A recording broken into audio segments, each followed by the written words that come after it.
Welcome to Rubber Bellissimo at the Movies. This is a YouTube video podcast where we explore all things cinema. Today I'm going to be reviewing the film Whenever I'm Alone with You, which was released last year. This was directed by Guillaume Campanacci and Vesper Egon. I hope I have Vesper's last name pronounced correctly. It was written by the two of them as well. And the plot is, I'll just read a brief synopsis. In the beautiful south of France, Guillaume is a suicidal Frenchman. Vendrana is slowly dying in a loveless relationship. She is determined to make him love again, but his former fiancée shows up at his doorstep, pregnant with his child. Okay, so this was actually a really good film. Really interesting film. It's heavily inspired clearly by Godard. At the end, one of the people that the film is gives tribute to is Godard.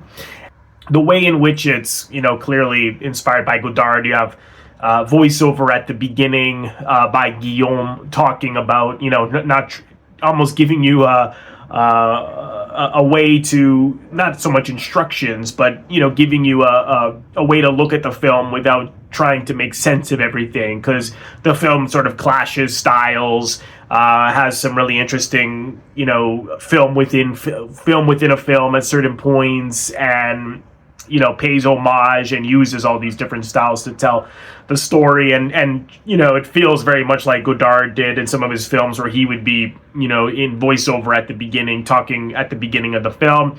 And so I thought that was really unique and clever, the way in which they told the story. And so again, it's like Jonathan Rosenbaum said, who I've interviewed, Godard used homage not as a way to just say, oh look, I'm now referencing this film. I mean, why do that other than to, what are you saying? Well, now it's mine. This is now mine, and I'm putting it in my film. Godard used homage in order to say how he felt about something, which he did very, very well. And so his kind of film essay style of filmmaking is, was really innovative and inspirational and unique.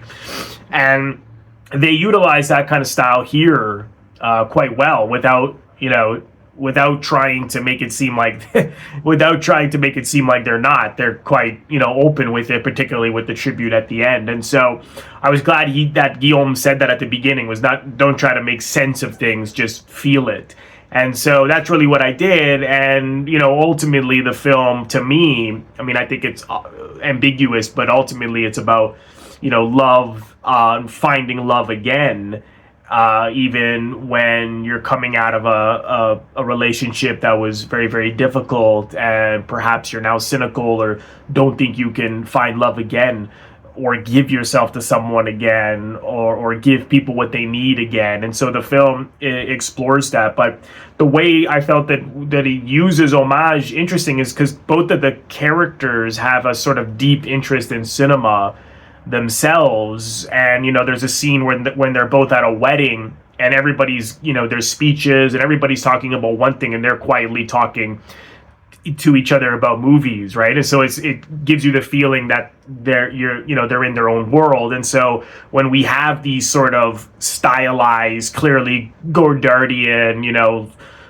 we have there's a filter, like red filter or blue filter, like you saw in Contempt, right over the frames. At one point they're doing like a film within a film, which was a really great scene, where they're now this like traditional husband and wife. It played kind of comedically as well, because we know it's a film within a film, and Vesper is saying action and cut, and they're laughing at the end of it. But I got really actually sucked into the scene because they acted it so beautifully, and he's sort of like this misogynist husband, and he's treating her really, really badly. But it's interesting because he actually never raises his voice, and she's getting angry, and he sort of is using her anger and thriving off of it, and trying to provoke her and teasing her and manipulating her. And I almost really just got lost in that. And again, it's like they're so into movies that they're now making movies, or they're talking about movies, or their life becomes a movie. Some of that was an interesting scene because it came off right after a family gathering, so you almost got the impression that the two of them had left got inspiration from their own family to now go and do something about the family. You know, this like traditional husband and wife. And that was just my impression, but that was, you know, again, was really interesting. And to me, the film probably shined the most in some of these great dialogue driven scenes, long sequences. It reminded me of the Before trilogy. Like there's a scene where they're walking home together and opening up to one another and getting to know each other better. And I thought just the simplicity of it, and there was a real beauty to it. Again, the way in which they were communicating with one another. And then later in the bathtub, there's this really great, romantic, beautiful, long scene in bathtub, which is extremely vulnerable and deeply connected. And the way they're sort of opening up and giving each other, you know, giving one another to each other. I thought it was great. It was really personal and extremely intimate. And again, beautifully acted. So, you know, we get these sort of clashings of styles, and as we find out, you know, his ex shows up pregnant, and they do this also in an interesting way because we actually never see her face, and it's almost putting you in the mindset of who Guillaume is playing, because you get the impression like he couldn't deal with it to the point where he couldn't even look at her. So stylistically, it was quite interesting. My only kind of criticism with that was that it was you couldn't really get as emotionally involved in that part of the story. And when I read that synopsis before watching the film, I thought that was really intriguing. And I, you know, so, but we don't really get to see the two of them interact. So on the one hand, I liked it because it made you feel as though what he's feeling, like that he couldn't deal with it or even look at her. But it may have been interesting to have seen her more in it, the ex-girlfriend and her side of things and her perspective, because we only really get his perspective, and of course Vesper, who she's playing, perspective. But apart from that, I thought it was really, really good, and like I said, just beautifully shot. You know, there's some love scenes that are really intimate and erotic and passionate and just really great. And I think, you know, it's ultimately like a positive romantic comedy of finding love again and just telling the story in this, you know, unique ways of using homage and clashing of styles and in a way which sort of made sense. Like I said, he's not just using homage because he wants to say, hey, I want to make this look like Godard. He's doing it because these characters love those films by Godard that Anna Karina are in, and so it's sort of, you know, it's their connection together is through cinema. It reminded me of The Dreamers, the Bertolucci film, because you have that sort of thing. Those characters are so into movies and it bonds them.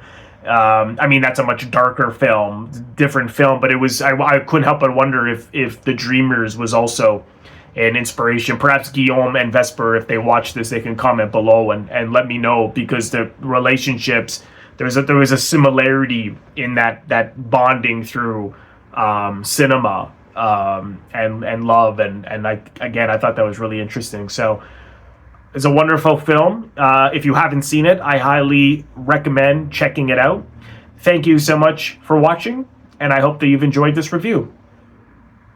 Thank you so much, everyone, for watching. I want to thank all of my members on Patreon. If you're interested in becoming a member of my Patreon, head over to the link, patreon.com/Robert Bellissimo at the movies for full details. Patreon is exclusive content that I create month in and month out.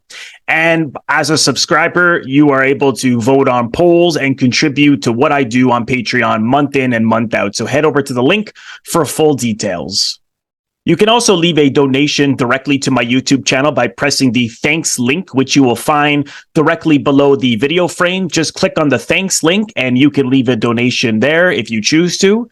And lastly, if this is your first time here, please consider subscribing. It is absolutely free to do so. By pressing the Robert Bellissimo at the Movies logo, you will see it floating above my head in the top left corner. To your top left, in just a second, just click on that and then click the bell in order to get a notification every time I release one of my new episodes. Also, click the like button and leave a comment below. Let me know what you think of this episode. Also, you can also share the episode. All of these things are what produce traction to my YouTube channel. So I appreciate you watching and thank you again. And I will see you in the next episode.